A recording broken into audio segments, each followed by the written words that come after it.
Robert Kiyosaki बोलते हैं कि मेरे अमीर डैडी ने जो कुछ भी मुझे और माइक को सिखाया वो जिंदगी भर हमारे काम आया और आज भी आ रहा है और हम भी अपने बच्चों को वैसे ही सिखा रहे हैं। अब मैं आपको बताऊं, 1923 में शिकागो में बहुत बड़े बड़े बिजनेसमैन इकट्ठे हुए थे एक बीच के पास। कोई स्टील की कंपनी का मालिक, कोई गैस का मालिक, कोई इस कंपनी का मालिक, कोई उस कंपनी का मालिक। बहुत बड़े बड़े लोग थे, इतने बड़े बड़े लोग। लेकिन 25 साल के बाद इन सब में से कुछ 9 लोगों की डेथ पता है कैसे हुई थी? किसी की कर्ज की वजह से, किसी की दिवालियापन की वजह से, किसी की पागलपन की वजह से, किसी की गरीबी की वजह से, किसी के जेल से बाहर निकलते ही हो गई थी, किसी ने सुसाइड कर ली थी। तो ऐसे इन सब की डेथ हुई थी, कुछ 8-9 लोगों की। लेकिन समझने की बात यह है कि इतने बड़े बड़े लोग ऐसे कैसे हो गया? करोड़ों कमाने वाले लोग ऐसे अचानक से बर्बाद हो गए। इस पार्ट में यही सिखाऊंगी मैं। एक बात तो पक्की थी, इनकी मीटिंग हुई थी 1923 में और 25 साल बाद ये बर्बाद हो गए। अब 1923 से हम अंदाजा लगा सकते हैं कि 1929 में मार्केट क्रैश हुए थे, ग्रेट डिप्रेशन आया था। तो डेफिनेटली उस चीज का इन पर बहुत बड़ा फर्क पड़ा होगा, जिसकी वजह से ये वो चीज झेल नहीं सके। धीरे धीरे इनके भी मार्केट क्रैश हो गए और लोग ऐसे ही बर्बादी की हालत में मरे। नए नए अमीर बने लोग ये सब झेल नहीं पाते, ऐसे अचानक आए चेंजेस को। सिर्फ उस टाइम पर चेंज आया ऐसा नहीं है, आज भी आ सकता है, कभी भी आ सकता है। तो ये नए नए बने हुए अमीर लोग झेल नहीं पाते जब ऐसे अचानक से चेंजेस आते हैं। सब अकल का खेल है। कितना पैसा कमाया ये बड़ी बात नहीं है, ये लोग करोड़ों कमाते होंगे, लेकिन उन लोगों ने कितना अपने पास रखा, कितना सही यूज किया, ये बड़ी बात है। ये चीज एक एग्जाम्पल के थ्रू समझी जा सकती है। मैं आपको समझाती हूँ।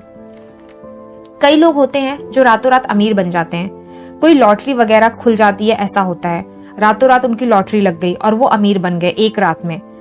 तो ये एक रात में अमीर बनते हैं, फिर कुछ टाइम बाद, कुछ सालों बाद गरीब बन जाते हैं। हम देखते हैं कुछ सालों बाद वो गरीब हो जाते हैं, शायद जिस हालत में वो पहले थे उससे ज्यादा गरीब हो जाते हैं। उसका कारण क्या होता है? वो पैसा संभाल ही नहीं पाते जो उनके पास होता है। नया नया अमीर बनने वाला आदमी जो बनता है, उसको एक चीज समझ लेनी चाहिए कि उसका बेस स्ट्रांग होना चाहिए, कि वो पैसे को कैसे मैनेज कर सकता है अपने पास। वो कमा रहा है, वो बड़ी बात तो है ही नहीं, लेकिन उसको पैसे की समझ कि उसको कैसे यूज करना है, ये बहुत ज्यादा जरूरी है। नहीं तो 24 की एज में मैंने करोड़ों कमाने वाले लड़कों को 34 की एज में पुल के नीचे सोते देखा है, ऐसी खराब हालत में। मेरे अमीर डैडी हमेशा मेरे दिमाग में एक ही बात डालते थे कि पैसे की समझ रखो, पैसे की समझ रखो, अकाउंटिंग समझो। कैसे समझो? बहुत ही सिंपल तरीके से। उन्होंने अकाउंटिंग बताई जो कोई स्कूल में नहीं सिखाते। वो बोले स्कूल में तो ये सब्जेक्ट जो है अकाउंटिंग का, वो मैंने आपको बताया था कि वो इतना स्कूल नहीं गए थे, वो ज्यादा पढ़े लिखे नहीं थे, लेकिन अकाउंटिंग जैसे सब्जेक्ट के लिए वो बोलते थे ये स्कूल में ये अकाउंटिंग जैसे सब्जेक्ट किस तरीके से पढ़ाया करते थे। मैं आपको बताऊं, जिस जमाने में जब देश की खेती बाड़ी इकोनॉमिक चलती थी ना, उस जमाने के हिसाब से वो अकाउंटेंट पढ़ाते थे, नए तरीके से नहीं पढ़ाते थे जो हमें हमारे अमीर डैडी ने सिखाया था। तो वो वही तरीका मैं आपको बताने जा रही हूँ। सबसे पहले चीज जाननी जरूरी है कि प्रॉपर्टी और रिस्पॉन्सिबिलिटी, इन दोनों में फर्क समझना होगा। ये रिस्पॉन्सिबिलिटी को लायबिलिटी भी बोलते हैं, लेकिन मैं यहाँ पर रिस्पॉन्सिबिलिटी को बोलूंगी दायित्व, जो अच्छे से समझ में आएगा। ज्यादातर लोगों को अपनी प्रॉपर्टी और रिस्पॉन्सिबिलिटी में ज्यादा फर्क ही नहीं समझ आता, लेकिन मैं आपको 2 मिनट में समझा सकती हूँ। सबसे पहले एक सिंपल सा क्वेश्चन पूछती हूँ, क्या आप अपने घर को अपनी प्रॉपर्टी मानते हो? अगर मानते हो तो ये मुझे बताओ। मैं सबसे पहले आपको बता देती हूँ कि प्रॉपर्टी का मतलब होता है कि जो चीज आपकी जेब में पैसा डालती है, और रिस्पॉन्सिबिलिटी वो होती है जो चीज आपकी जेब में से पैसा निकालती है। बस इतना सा फर्क है, बस इतना सा जान लो। तो अमीर बनना है तो प्रॉपर्टी खरीदो, क्योंकि प्रॉपर्टी आपको देगी, रिस्पॉन्सिबिलिटी नहीं। रिस्पॉन्सिबिलिटी आपसे लेगी। फॉर एग्जाम्पल, अगर हम कमाते हैं तो जिंदा रहने के लिए हमें खर्च करना भी तो जरूरी है ना। रोटी, कपड़ा, मकान, ये सब चीजें खरीदना भी जरूरी है। लेकिन जिनकी जो अभी अभी नई नई शादी हुई है, नए नए हस्बैंड वाइफ हैं, वो क्या करेंगे? पहले रेंट पर रहते हैं, फिर बाद में सोचते हैं कि अब हमारे बच्चे पैदा होने वाले हैं तो हमें अपना घर खरीदना पड़ेगा, तो वो खुद का घर ले लेते हैं। खुद का घर लेना है, सपनों का घर लेना है, सपनों का घर ले लिया उन लोगों ने। पैसे जो उनके पास थे उससे उन्होंने सपनों का घर ले लिया। फिर सपनों का घर ऐसा तो है नहीं कि ईंट के मकान में रहेंगे, उसके ऊपर फर्नीचर भी लगाना पड़ेगा और दुनिया भर के और भी खर्चे, और फिर कार भी लेनी पड़ेगी। तो सब चीजें पहले पहले बहुत खुशी देती हैं, लेकिन ये सब चीजें आपकी रिस्पॉन्सिबिलिटी में काउंट हुई हैं, प्रॉपर्टी में कभी काउंट नहीं हुई हैं। ये सब करने के बाद होते हैं फिर उनके बच्चे, फिर उनको संभालो। लेकिन आप यहाँ पर बोलोगे कि फर्नीचर का मान लिया, बाकी चीजों का मान लिया, पर उनका घर तो प्रॉपर्टी है ना, टाइम के साथ वैल्यू तो बढ़ेगी ना। नहीं, उनका घर भी रिस्पॉन्सिबिलिटी है।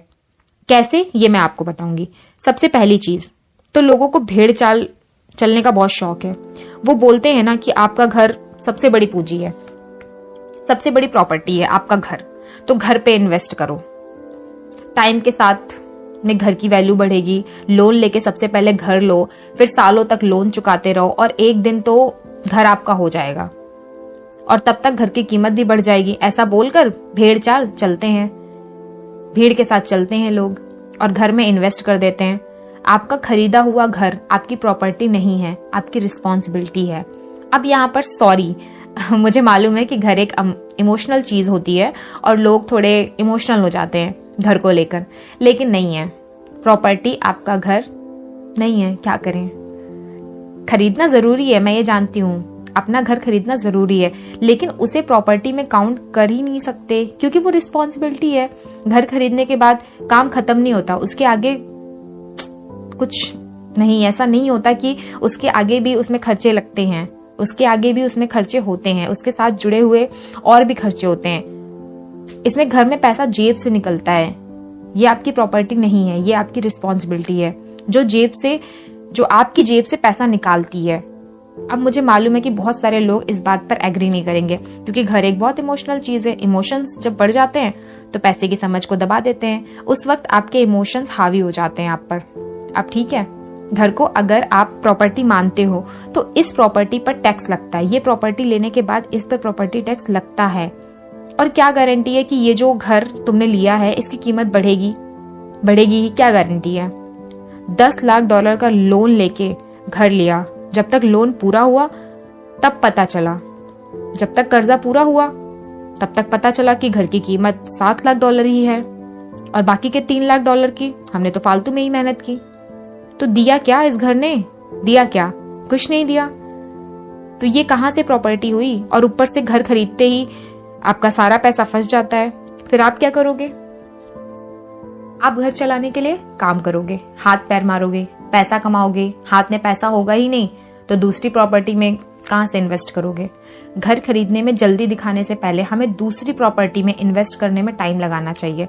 अगर दूसरी प्रॉपर्टी में पैसा लगाना शुरू कर दिया है तो एक टाइम पर दूसरी प्रॉपर्टी से जो लेती नहीं है देती है आपको पैसा, उनसे इतना पैसा निकालना शुरू हो जाएगा कि आपके खर्चे चलना शुरू हो जाएंगे। आपकी पूरी इनकम जो आ रही है उसमें कोई भी फर्क नहीं पड़ेगा, वो आती रहेगी और यहाँ पे प्रॉपर्टी आपको कमा के देगी। तो प्रॉपर्टी में इन्वेस्ट करो, अपनी रिस्पॉन्सिबिलिटी और प्रॉपर्टी वाले कॉलम को स्ट्रांग बनाओ। अमीर लोग यही करते हैं, अमीर लोग प्रॉपर्टी वाले कॉलम को स्ट्रांग बनाते हैं, इसलिए वो और ज्यादा अमीर होते जाते हैं। वो लोग प्रॉपर्टी में इन्वेस्ट करते हैं, रिस्पॉन्सिबिलिटी में नहीं। और मिडिल क्लास आदमी क्या करते हैं, हमेशा रिस्पॉन्सिबिलिटी में इन्वेस्ट कर देगा। जैसे घर खरीद लिया और उसके बाद में क्या करेगा, अपनी सैलरी पर डिपेंड रहेगा, पूरा सैलरी पर डिपेंड रहेगा। लेकिन ये लोग क्या करते हैं, प्रॉपर्टी में इन्वेस्ट करने के बाद सैलरी पर डिपेंड नहीं रहते, प्रॉपर्टी में उन्हें कमा के दे रही है और सैलरी तो आ ही रही है। पर एक बात मैं आपको बता देती हूँ कि सैलरी बढ़ने से कोई भी अमीर नहीं बन सकता। मिडिल क्लास आदमी हमेशा अपनी सैलरी पर ही डिपेंड रहता है, इसलिए एक लौता जरिया होता है सैलरी अमीर बनने का। तो वो अमीर कैसे बनेगा। और जिस वक्त वो अपनी सैलरी पर डिपेंड रहता है और घर चला रहा होता है, उस वक्त अमीर आदमी प्रॉपर्टी वाले कॉलम को इतना मजबूत कर लेता है, एक दिन वो इतना मजबूत हो जाता है उसके प्रॉपर्टी वाला जो कॉलम है ना, कि अचानक उसकी नौकरी भी चली जाए ना तो वो अपने पैरों पर खड़ा रहता है, तो भी वो अपने पैरों पर खड़ा रहता है, उसको कोई फर्क नहीं पड़ता नौकरी जाने से। यहाँ पर रॉबर्ट कियोसाकी बोलते हैं कि जाओ, अगर ये नहीं मानना तो उसके लिए काम करो, गवर्नमेंट के लिए काम करो, बैंक के लिए काम करो, इन तीनों के लिए काम करो, इनको ही फायदा होगा तुम्हारे काम करने से। दौलत का सही मतलब यही है कि आपका पैसा, कमाया हुआ पैसा कितना पैसा बना रहा है, वो पैसा गलत जगह पर नहीं लगा, पड़ा नहीं रहा बैंकों में, वो पैसा आपके लिए काम कर रहा है, 24 घंटों काम कर रहा है, आपको पैसा कमा के दे रहा है। अपनी सैलरी पर इतना जोर देने की जरूरत ही नहीं है। अपनी प्रॉपर्टी वाले कॉलम को जितना इन्वेस्ट करोगे उतने पैसे बनाओगे। इस चैप्टर को खत्म करते हुए मैं एक बात मैं आपको बता देती हूँ, सीधी सीधी सी बात है, हमको समझ में आएगी, आपको समझ में आएगी इस चैप्टर में। अमीर आदमी अपनी जिंदगी में पैसा आते ही प्रॉपर्टी खरीदता है। मिडिल क्लास आदमी क्या करता है, पैसा आते ही रिस्पॉन्सिबिलिटी खरीदता है। जैसे कि घर खरीद लिया, कार खरीद ली, तो ये दोनों चीजें वो प्रॉपर्टी मानकर खरीदता है कि कार भी तो है, मेरी प्रॉपर्टी है, घर भी तो है, मेरी प्रॉपर्टी है, लेकिन ये प्रॉपर्टी नहीं है, आपकी रिस्पॉन्सिबिलिटी है। ये दोनों चीजें आपकी जेब में से पैसा निकालेगी। और गरीब आदमी पैसा आते ही उसको उड़ाता है, ये फर्क होता है। अमीर आदमी प्रॉपर्टी खरीदता है और मिडिल क्लास आदमी रिस्पॉन्सिबिलिटी खरीदता है, और गरीब आदमी पैसा आते ही उड़ाता है। ठीक है, यहाँ पर ये चैप्टर खत्म होता है। नेक्स्ट चैप्टर है अपने काम से काम रखो।